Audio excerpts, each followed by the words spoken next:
Hello, my name is John, and today we'll be reading Silicon Valley Billionaires Are the New Robber Barons by Victor Davis Hanson on Townhall, posted August 17th, 2017.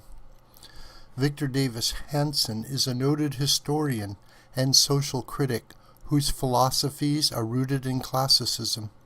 An author, contributing editor, and professor, Victor Davis Hanson writes a world affairs column syndicated by Tribune Media Services. Progressive used to pressure U.S. corporations to cut back on outsourcing and on the tactic of building their products abroad to take advantage of inexpensive foreign workers. During the 2012 election, President Obama attacked Mitt Romney as a potential illiberal outsourcer-in-chief for investing in companies that went overseas in search of cheap labor. Yet, most of the computers and smartphones sold by Silicon Valley companies are still being built abroad, to mostly silence from progressive watchdogs.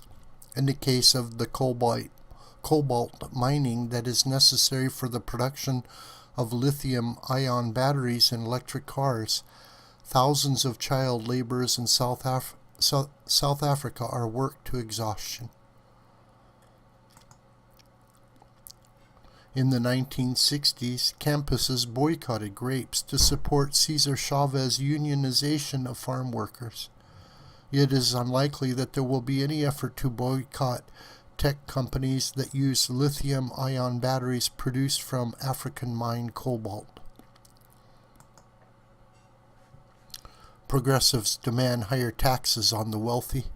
They traditionally argue that tax gimmicks and loopholes are threats to the republic. Yet few seem to care that the West Coast conglomerates such as Amazon, Apple, Google, and Starbucks filtered hundreds of billions in global profits through tax havens such as Bermuda, shorting the United States billions of dollars in income taxes. The progressive movement took hold in the late 19th century to trust bust or break up corporations that had cornered the markets in banking, oil, steel, and railroads. Such supposedly foul play had inordinately enriched robber baron buccaneers such as John D. Rockefeller, Andrew Mellon, Andrew Carnegie, and J.P. Morgan. Yet today the riches of multi-billionaires dwarf the wealth of the 19th century predecessors. Most West Coast corporate wealth was accumulated by good old-fashioned American efforts to achieve monopolies and stifle competition. Facebook, with 2 billion monthly global users, has now effectively cornered social media. Google has monopolized internet searches and modulates users' search results to accommodate its own business profiteering. Amazon is America's new octopus.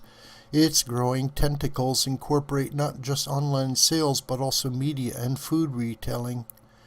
Yet there are no modern-day progressive muckrakers in the spirit of Upton Sinclair, Frank Norris, and Lincoln Steffens, warning of the dangers of techie monopolies or the astronomical accumulation of wealth. Amazon, Apple, Microsoft, and Facebook are worth nearly $1 trillion each. Conservatives have no problem with anything doing well, so their silence is understandable. But in the Obama era, the nation received all sorts of progressive lectures on the downsides of being super rich. Obama remonstrated about spreading the wealth, knowing when not to profit and realizing when one has made enough money. He declared that entrepreneurs did not build their own businesses without government help. Yet such sermonizing never seemed to include Facebook, Starbucks, or Amazon. The tech and social media industries pride themselves on their counterculture transparency, their informality, and their 1960s-like allegiance to free thought and free speech. Yet Google just fired one of its engineers for simply questioning the company line that sexual discrimination and bias alone account for the dearth of female Silicon Valley engineers. What followed were not voices of protest. Instead, Google instilled fear and silence ensued in the fashion of George Orwell's 1984.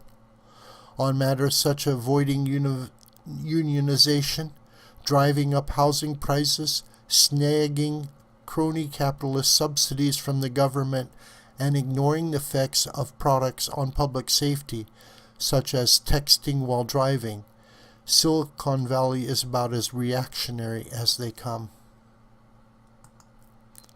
Why then do these companies earn a pass from hypercritical progressives? Answer: their executives have taken out postmodern insurance policies. Our new J.P. Morgans dress in jeans and t-shirts like the late Steve Jobs of Apple or Mark Zuckerberg of Facebook, appearing hip and cool. Executives in flip-flops and tie-dyes can get away with building walls around their multiple mansions in a way that a steel executive in a suit and tie might not. The new elite are overwhelmingly left-wing. They head off criticism by investing mostly in the Democratic Party, the traditional font of social and political criticism of corporate wealth. In 2012, for example, Obama won Silicon Valley by more than 40 percentage points. Of the political donations to presidential candidates that year from employees at Google and Apple, over 90% went to Obama. One of the legacies of the Obama era was the triumph of green advocacy and identity politics over class. No one has grasped that reality better than the new billionaire barons of the West Coast. As long as they appeared cool, as long as they gave lavishly to left-wing candidates, and as long as they mouthed liberal platitudes on global warming, gay marriage, abortion, and identity politics, they earned exemption from progressive scorn. The result was that they outsourced, offshored, monopolized, censored, and made billions without much fear of media muckraking, trust-busting politicians, unionizing activists, or diversity lawsuits. Hip billionaire corporatism is one of the strangest progressive hypocrisies of our times. This video is a production of the School of the White Crane. My name is John Brooker, and you could reach me through commentary on this video or through my Gmail listed here. Please share this video with family and friends and on social media. May God richly bless you.